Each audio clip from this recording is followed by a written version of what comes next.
Hey, good morning students. You all are welcome to my YouTube channel. Myself Prince Singh and hope students आप सब लोग एकदम अच्छे होंगे. स्टूडेंट्स लास्ट हम जो 2 लेक्चर लाए थे that is patterns in series. तो स्टूडेंट्स जब मैं वो लेक्चर्स बना रहा था ना तो बीइंग अ टीचर मैं एक डाउट में था, पता नहीं बच्चों को वो समझ आएगा नहीं आएगा, क्योंकि देखो यार कोडिंग में ना कुछ कुछ टॉपिक्स ऐसे होते हैं जो थोड़े कॉम्प्लिकेटेड होते हैं. मैंने पैटर्न्स की सीरीज़ बनाते वक्त ही, पैटर्न्स के लेक्चर बनाते वक्त ही ये बात बोली थी कि पैटर्न्स थोड़ा सा as compare to normal coding थोड़ा सा डिफ़िकल्ट है.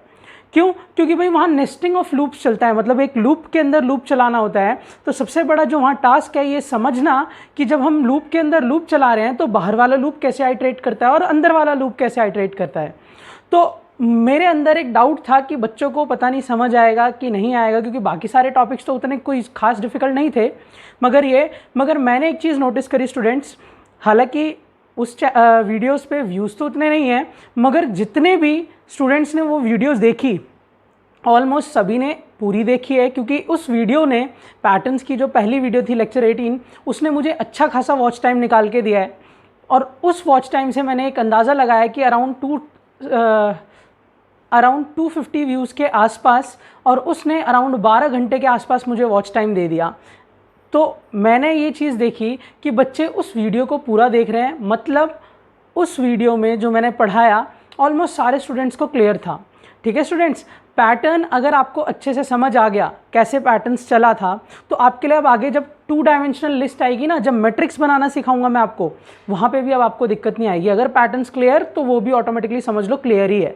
ठीक है स्टूडेंट्स, तो आज मैं नया टॉपिक स्टार्ट करता हूँ. जैसे कि आपको मैंने बताया था लास्ट लेक्चर में कि हमारा लूप्स का कंसेप्ट खत्म हो गया है. आज हमारा टॉपिक शुरू होने वाला है स्ट्रिंग्स. पाइथन की स्ट्रिंग्स होती क्या है, कैसे उसे आइटरेट करा जाता है, ऑपरेट किया जाता है, और कितने ऐसे प्री डिफाइंड फंक्शंस हैं जो पाइथन ने हमें दिए हैं ताकि हम स्ट्रिंग पे काम कर सके. ठीक स्टूडेंट्स, तो हम एक एक करके सारी चीज़ें पढ़ेंगे. सबसे पहले कि इससे पहले मैं कोडिंग स्क्रीन दिखाऊं, मैं आपको स्ट्रिंग के बारे में ना थोड़ा बहुत बता देता हूं कि स्ट्रिंग का मतलब क्या होता है. जैसे कि देखो यार, आपने पाइथन में डेटा टाइप्स पढ़े हैं. डेटा टाइप्स में इंट होता है, किस लिए यूज़ होता है, इंटीजर के लिए. फ्लोट होता है, किस लिए यूज़ होता है, डेसिमल नंबर्स के लिए. बूल होता है, किस लिए, ट्रू फॉल्स वैल्यू के लिए. ऐसे ही एक डेटा टाइप है पाइथन का स्ट्रिंग. स्ट्रिंग किस लिए यूज़ होता है, कलेक्शन ऑफ कैरेक्टर्स को स्ट्रिंग बोला जाता है. कलेक्शन ऑफ कैरेक्टर्स को स्ट्रिंग बोला जाता है. मतलब जैसे मेरा नाम है, मेरा नाम प्रिंस है, प्रिंस में PRINCE टोटल कितने कैरेक्टर्स है, 6 कैरेक्टर्स. तो मैं कह सकता हूँ कि मेरा नाम एक स्ट्रिंग है. आपके घर का एड्रेस, हमारी कंट्री का नाम इंडिया, एक स्ट्रिंग है. मतलब जिसमें भी मल्टीपल कैरेक्टर्स आते हैं वो स्ट्रिंग कहलाता है. तो क्या सर नंबर स्ट्रिंग नहीं होते, जैसे मैं बोलूँ 274, क्या ये स्ट्रिंग नहीं है? भाई ये एक इंटीजर है, मगर आप उसे स्ट्रिंग बना सकते हो.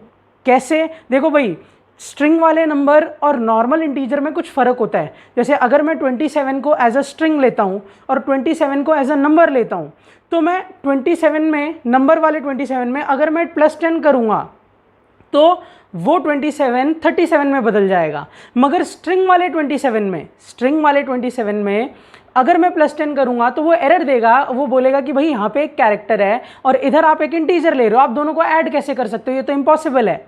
ठीक है, तो नंबर जो 27 है वो एज अ इंटीजर भी चल सकता है, एज अ स्ट्रिंग भी चल सकता है. दोनों में फ़र्क क्या है वो मैं अभी आपको कोडिंग में बताऊंगा, या कैसे आप किसी नंबर को इंटीजर बना सकते हो, कैसे आप किसी नंबर को स्ट्रिंग बना सकते हो, वो मैं अभी आपको कोडिंग स्क्रीन पे बताता हूं.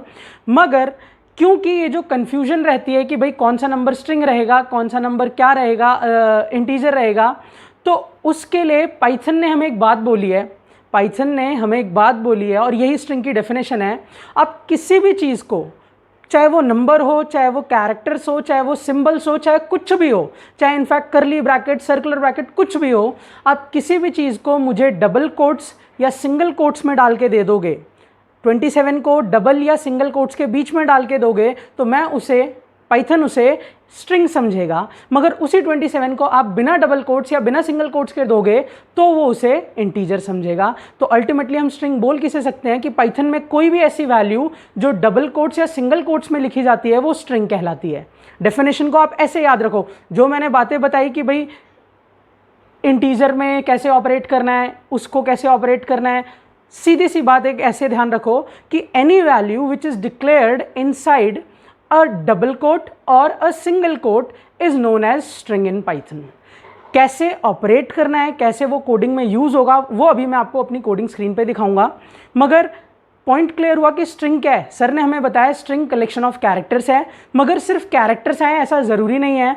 आप किसी भी चीज़ को डबल कोट्स में डाल दोगे, किसी भी चीज़ को, चाहे वो सिंबल हो, चाहे वो नंबर हो, चाहे वो कैरेक्टर्स हो, सब के सब वो स्ट्रिंग में कन्वर्ट हो जाएंगे स्टूडेंट्स। ठीक, तो हम अपने स्ट्रिंग चैप्टर को कंटिन्यू करते हैं अपनी कोडिंग स्क्रीन पे। और अगर स्टूडेंट्स आप लोगों को मेरी वीडियोस यूज़फुल लगती हैं, मेरे लेक्चर्स आसान लगते हैं समझने में, तो प्लीज़ मेरे चैनल को सब्सक्राइब कर दो और अपने फ्रेंड्स में जितना ज़्यादा से ज़्यादा शेयर कर सकते हो वीडियो को शेयर कर दो, ताकि उनको भी पाइथन सीरीज़ सीखने में हेल्प मिल जाए। ओके स्टूडेंट्स, अब हम चलते हैं अपनी कोडिंग स्क्रीन की तरफ स्ट्रिंग्स ऑपरेट करने के लिए।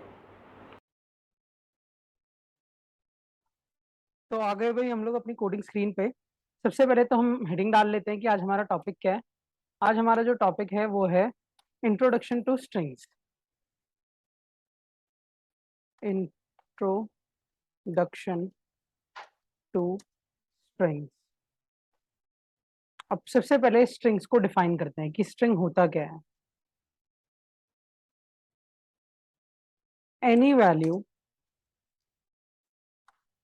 Which is enclosed within single slash double quotes is known as a string। कोई भी वैल्यू जो सिंगल कोट्स या डबल कोट्स में एनक्लोज की जाती है उसे क्या बोला जाता है? स्ट्रिंग बोला जाता है। ठीक है, अब थ्योरी हो गई ना। मैं इसका कोड आपको साथ साथ यहीं लगे हाथ चला के दिखा भी देता हूँ, यहीं पे ऑपरेट करता हूँ, यहीं चला भी देता हूँ। मैं एक काम करता हूँ, मैं कोड में ना कुछ वेरिएबल्स बनाता हूँ। सबसे पहले मैं एक S1 नाम का वेरिएबल बनाता हूँ या एक A1 नाम का वेरिएबल बनाता हूँ। A1 वेरिएबल में मैं 45 एक नंबर डालता हूँ। तो भाई सभी को दिख रहा है ये जो 45 है ये एक इंटीजर वैल्यू है, ये एक क्या है? इंटीजर वैल्यू है। ठीक, तो हम एक काम करते हैं, प्रिंट करके लगे हाथ देख भी लेते हैं। प्रिंट टाइप, एक फंक्शन बताया था मैंने पीछे अपने पुराने कुछ लेक्चर्स में कि टाइप फंक्शन है, इसमें हम जो भी वेरिएबल देते हैं उसका डेटा टाइप बता देता है। तो अगर हम टाइप ऑफ A1 लिखते हैं तो A1 का टाइप क्या है भाई? इंटीजर। आउटपुट स्क्रीन पे आ जाना चाहिए कि A1 का जो टाइप है वो इंटीजर है। एक काम करता हूँ, इसके आगे डबल कोट्स में से भी लिख भी देता हूँ, the type of A1 is, और फिर टाइप फंक्शन को बुला के मैंने टाइप ऑफ A1 डिस्प्ले कर दिया। कोड को रन करते हैं और देखते हैं कि इंटीजर दे भी रहा है कि नहीं। रन किया कोड को,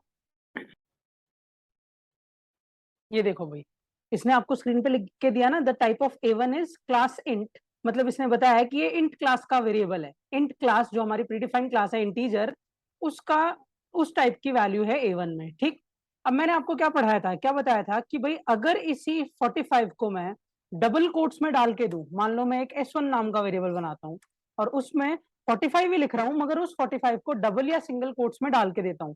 आप डबल कोट्स भी लगा सकते हो भाई, आप सिंगल कोट्स भी लगा सकते हो, मगर याद रखना जिस कोड से ओपन करोगे उसी कोड से एंड भी करना है। तो अब देखो मैं एक चीज दिखाता हूं आपको, कंट्रोल सी कंट्रोल वी, यहां लिख देता हूं type of S1 is S1। ठीक, कोड को रन करते हैं, आउटपुट ध्यान से देखना।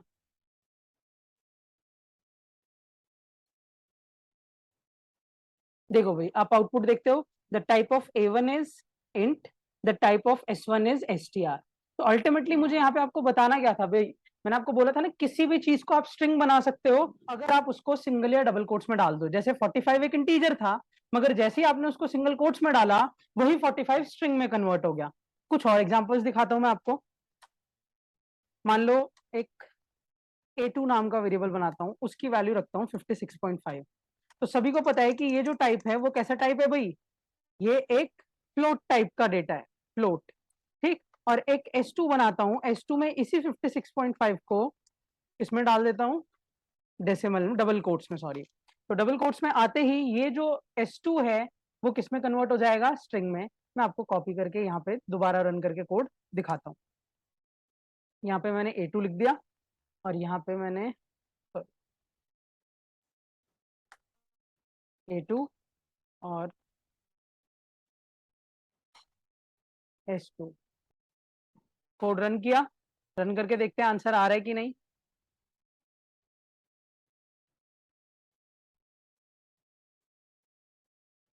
ये देखो भाई, A1 integer, S1 string, A2 float और S2 फिर से स्ट्रिंग, जबकि है अल्टीमेटली वो 56.5 एक डेसिमल नंबर ही, मगर डबल कोट्स लगाते ही वो किस में बदल गया, एक स्ट्रिंग में बदल गया। जैसे कि S4 एक S3 नाम का, अब उसमें आप कैरेक्टर ही क्यों ना डाल दो, जैसे मैं लिखता हूँ प्रिंस @27।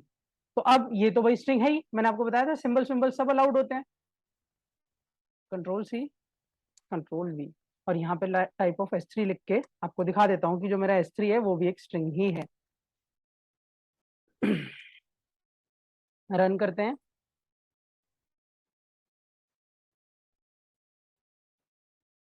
देखो भाई, कोड आउटपुट देता है A1 int, S1 string, A2 float, S2 string, S3 भी स्ट्रिंग।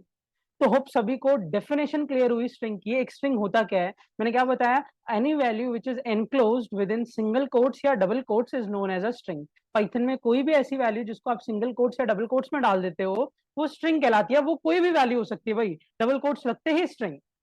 क्लियर बात स्टूडेंट्स? तो सभी को पहला कंसेप्ट क्लियर स्ट्रिंग का कि एक स्ट्रिंग होता क्या है और उसे हम कैसे कोडिंग में बना सकते हैं। अब आते हैं नेक्स्ट चीज पे।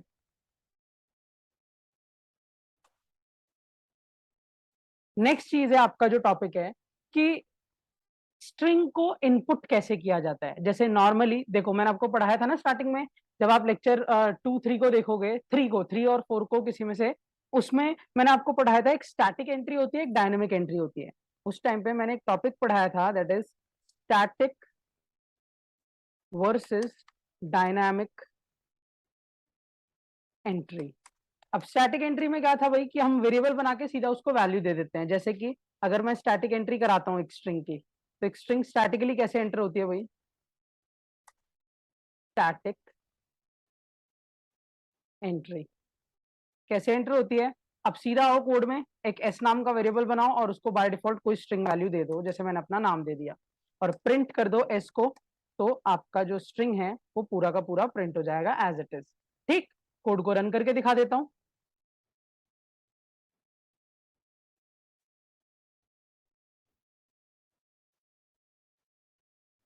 ये देखो भाई, मैंने एस में प्रिंट्स डाला था और प्रिंट कर दिया एस को, तो स्क्रीन पे प्रिंट्स आ गया। और एक एंट्री होती है डायनेमिक, एक एंट्री होती है हमारी डायनेमिक। तो डायनेमिक में क्या होता है, यही जो हम बाय डिफॉल्ट वैल्यू ले रहे हैं, उस वैल्यू को आप रन टाइम पे यूजर से मांगते हो भाई। रन टाइम पे यूजर से मांगते हो, तो एक स्ट्रिंग की डायनेमिक एंट्री कैसे होती है वो देख लेते हैं। अब यूजर के थ्रू कैसे एंट्री होती है, स्ट्रिंग डायनेमिक एंट्री कैसे होती है, यहां से ये हटा दो। अब आपको याद होगा मैंने पढ़ाया हुआ है कि अगर मुझे एक इंटीजर एंटर करना होता है तो मैं इंट लिखता हूं, इंट फिर इनपुट और फिर एंटर द नंबर लिखता हूं। अब मुझे यहाँ क्या एंटर करना है, एक स्ट्रिंग एंटर करनी है, तो यहां से नंबर हटा के पहले तो मैं स्ट्रिंग लगा देता हूं। दूसरी बात ये, एंटर द स्ट्रिंग, इनपुट तो रहेगा क्योंकि डायनेमिक एंट्री इनपुट ही कराता है। दूसरी बात ये, यहां से इंट हटेगा, क्यों, क्योंकि अब आपको एक इंटीजर थोड़ी एंटर कराना है, एक इंट स्ट्रिंग एंटर करानी है। तो स्ट्रिंग के लिए क्या लगेगा सर, फिर str लगेगा। आप जैसे ही इंट की जगह str लगाओगे, ये स्ट्रिंग एंट्री करा देगा आपके लिए। डायनेमिकली रन टाइम पे एंटर होगा डेटा, कैसे मैं आपको दिखा देता हूं। रन करते हैं कोड को।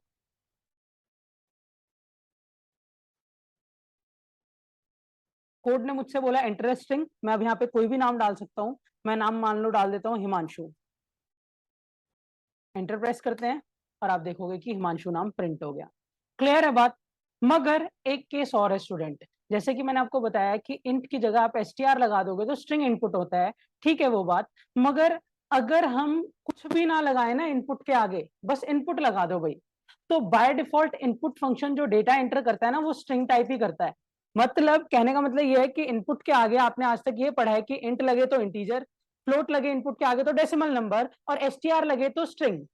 अगर कोई बच्चा ये सवाल पूछे कि अगर सर कुछ भी ना लगे तो याद रखना by default input string he enter कराता है, इसलिए str लगाना मैंडेटरी नहीं है आपके लिए। आप लगा दोगे तो भी स्ट्रिंग की एंट्री होगी, आप नहीं लगाओगे तो भी स्ट्रिंग की ही एंट्री होगी स्टूडेंट्स। और यहाँ पे मैं लिख भी देता हूं, input enters string by default.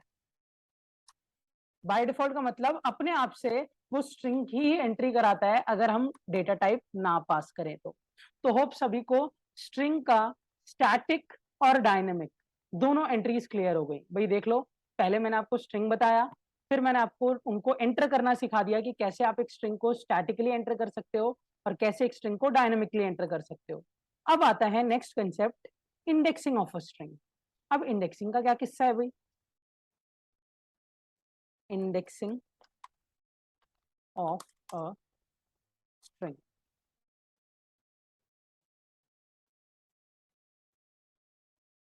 अब इसका मतलब क्या है पहले मैं लिख देता हूं इसके बारे में।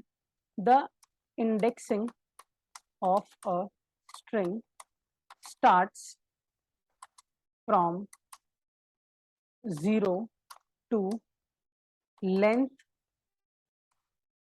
ऑफ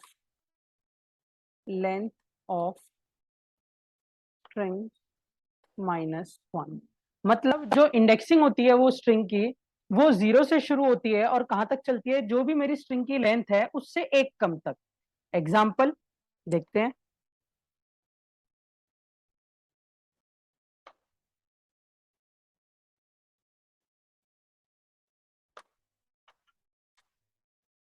कैसे? जैसे कि अगर मान लो मैं एक स्ट्रिंग बनाता हूं, मान लो मैं एक एस नाम की स्ट्रिंग बनाता हूं, एस इज इक्वल्स टू, और इसमें मैं लिखता हूं PRINCE स्पेस SINGH अपना नाम। ठीक है। अब अगर मैं आपको ये बताऊं कि जो एक स्ट्रिंग होती है उसकी जो इंडेक्सिंग है, इंडेक्सिंग क्या होता है? कंप्यूटर ने क्या करता है कि अपनी मर्जी से बाय डिफॉल्ट 0 से शुरू करता है और हमारे हर कैरेक्टर को अलग अलग इंडेक्स प्रोवाइड कर देता है। अब इन इंडेक्स का यूज क्या होता है वो मैं अभी पढ़ाता हूं। मैं आपको पहले बता देता हूं कि इंडेक्स प्रोवाइड कैसे होते हैं। जैसे जो आपका पहला लेटर है पी, ये 0 इंडेक्स पे होगा, दूसरा लेटर 1 इंडेक्स पे होगा, तीसरा लेटर 2 इंडेक्स पे होगा, चौथा 3 इंडेक्स, 4 इंडेक्स, 5 इंडेक्स, 6 इंडेक्स, 7 8 9, और फिर जी जो है वो 10 इंडेक्स, और फिर एच जो है, थोड़ा सा आगे एच को कर रहा हूं भाई मैं, वो 11 इंडेक्स पे होगा, क्योंकि 10 के बाद ना 11 थोड़ा सा आगे जाएगा, इसलिए मैंने उसे थोड़ा आगे खींचा है। अल्टीमेटली ये एच इसके साथ चिपका ही हुआ है, तो जी का 10 इंडेक्स है और एच का 11 इंडेक्स है। ठीक है स्टूडेंट्स, तो ये 11 जो है ये एच का इंडेक्स है। क्लियर? अब इस इंडेक्स का फायदा क्या है, हमें क्यों इंडेक्स? अच्छा एक चीज और, इंडेक्सिंग स्टूडेंट नेगेटिव भी चलती है, मतलब पीछे से भी शुरू होती है। पीछे से कैसे शुरू होती है? एक काम करता हूँ ना, मैं इसको ना थोड़ा सा गैप लेके समझाता हूँ, ज्यादा बेटर क्लियर होगा। ठीक है। मान लो मैंने अपना स्ट्रिंग बनाया, अब स्ट्रिंग में मैं अपना नाम लिखता हूँ, जिसमें मैंने थोड़ा गैप दे दे के लिख देता हूँ, ताकि मेरे को देखो यहाँ पे कीबोर्ड में ना इंडेक्स लगाने में थोड़ी दिक्कत ये हो रही है कि भाई वो इंडेक्स आगे बढ़ जा रहा है, जैसे टू डिजिट आ रहा है, तो बाद में आपको कंफ्यूजन ना हो, इसलिए थोड़ा गैप देके मैं अपने कैरेक्टर्स को लिखता हूँ। PRINCE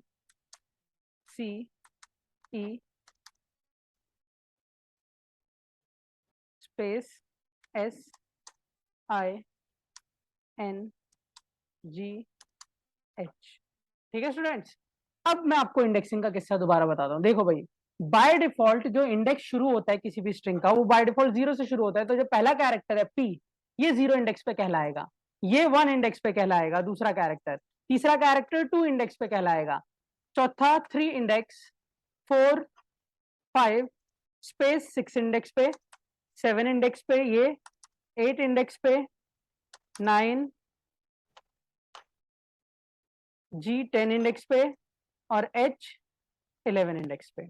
और इंडेक्सिंग स्टूडेंट्स नेगेटिव भी होती है, जो कि पीछे से शुरू होती है, मतलब हम ये भी कह सकते हैं कि एच जो है वो -1 इंडेक्स पे कहलाएगा, जी जो है वो -2 इंडेक्स पे कहलाएगा। ठीक है। एक काम करता हूँ, माइनस कितने कैरेक्टर्स इसमें टोटल 12 कैरेक्टर है ना, तो एक काम करता हूँ आगे से ही शुरू कर देता हूँ।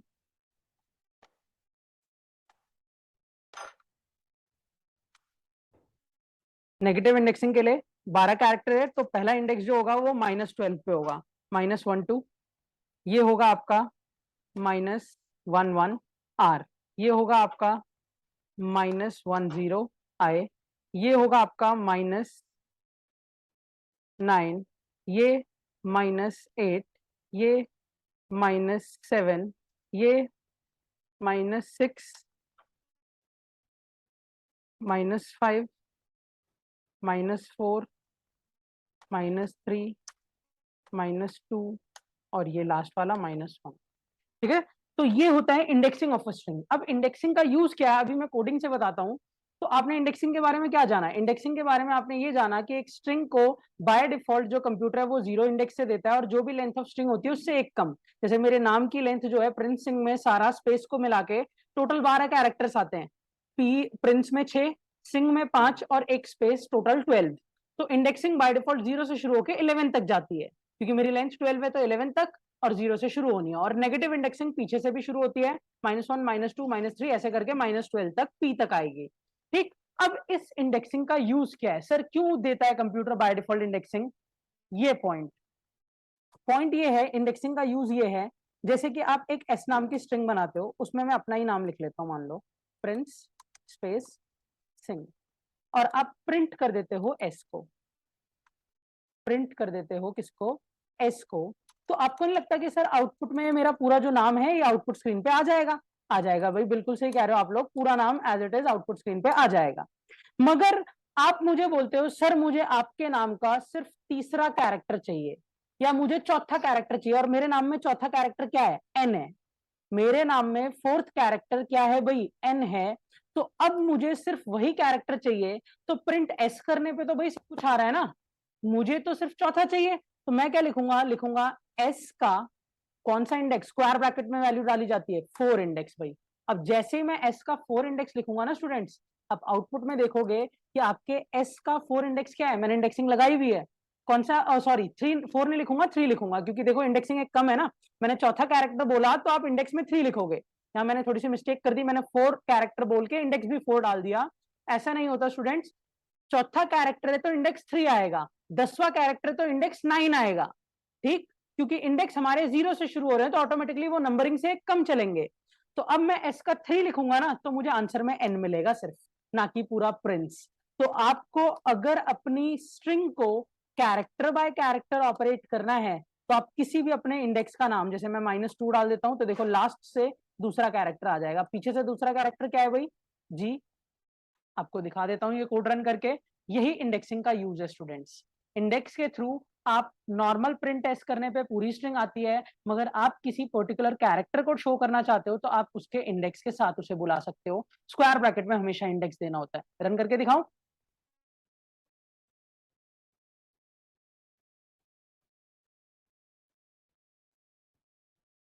ये देख लो भाई, जैसा मैंने लिखा था वैसे ही आंसर आ रहा है। प्रिंस सिंह, फिर एन क्योंकि मैंने 3 इंडेक्स डाला, फिर जी क्योंकि मैंने -2 इंडेक्स डाला। और वही मैंने आपको इंडेक्सिंग के बारे में एक और दिखा देता हूँ यहाँ पे। अगर मैं प्रिंट में एक और चीज ऐड करता हूँ, एस का कौन सा इंडेक्स, मान लो मैं डाल देता हूँ एस का 7 इंडेक्स। अब एस के 7 इंडेक्स पे क्या पड़ा है भाई? एस पड़ा हुआ है, देखो सिंह का एस 7 इंडेक्स पे आ रहा है, तो एस आ जाना चाहिए आउटपुट में। रन करें एक और बार, कोड रन करके देखते हैं, और आप देखते हो कि प्रिंस सिंह NGS।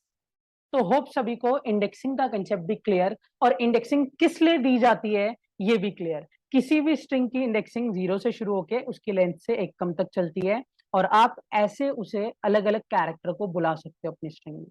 स्टूडेंट ऊपर ना डेफिनेशन में मैंने एक पॉइंट मिस कर दिया था, तो वो आप लिख लो कि स्ट्रिंग जो होती है ना वो एक इम्यूटेबल टाइप है स्टूडेंट्स। इम्यूटेबल क्या होता है? म्यूटेबल, इम्यूटेबल, इस पे आपको मेरा एक लेक्चर मिल जाएगा मेरी पाइथन की प्लेलिस्ट में। प्लेलिस्ट आपको डिस्क्रिप्शन में मिल जाएगी। String is immutable in nature, या इम्यूटेबल टाइप ऑफ डेटा, ऐसे लिख लो। इम्यूटेबल टाइप ऑफ डेटा है, मतलब इम्यूटेबल टाइप है डेटा का, और इसमें चेंजेस अलाउड नहीं है। मतलब क्या है? That is changes are not allowed in the string। ठीक, तो होप सभी को स्ट्रिंग की इंट्रोडक्शन में स्टूडेंट्स बस इतना ही है। नेक्स्ट लेक्चर में मैं आपको स्ट्रिंग की ऑपरेशन, 3 ऑपरेशन है, कॉन्कैटिनेशन, रेप्लिकेशन और स्लाइसिंग, ये पढ़ाऊंगा। स्लाइसिंग पूरी इंडेक्स बेस्ड है, वो नेक्स्ट लेक्चर में देखेंगे हम। आज के लेक्चर में हमने स्ट्रिंग को जाना, स्ट्रिंग क्या है, स्ट्रिंग की डेफिनेशन क्या है, उसको कैसे बनाया जा सकता है। फिर हमने ये जाना कि स्ट्रिंग को डायनेमिकली कैसे एंटर किया जा सकता है और स्टैटिकली कैसे एंटर किया जा सकता है। और फिर हमने ये जाना कि एक स्ट्रिंग में इंडेक्सिंग का क्या रोल होता है, और कंप्यूटर ये इंडेक्सिंग बाय डिफॉल्ट कहां से देता है, कैसे देता है, क्या बाय डिफॉल्ट इंडेक्सिंग रहती है और इंडेक्सिंग का फायदा क्या है, आप क्यों इंडेक्सिंग लगाते हो या कंप्यूटर ने हमें इंडेक्सिंग क्यों दी है, ताकि हम उसको कैरेक्टर बाय कैरेक्टर भी ऑपरेट कर सकें। तो होप आज का लेक्चर सभी को क्लियर हुआ स्टूडेंट्स। अगर आपको वीडियो अच्छी लगी हो तो please give it a thumbs up and students channel को सब्सक्राइब कर दो, अपने फ्रेंड्स में इस सीरीज को शेयर करो। आज के लिए इतना ही। Till then students keep watching and keep learning. Thank you and have a nice day everyone.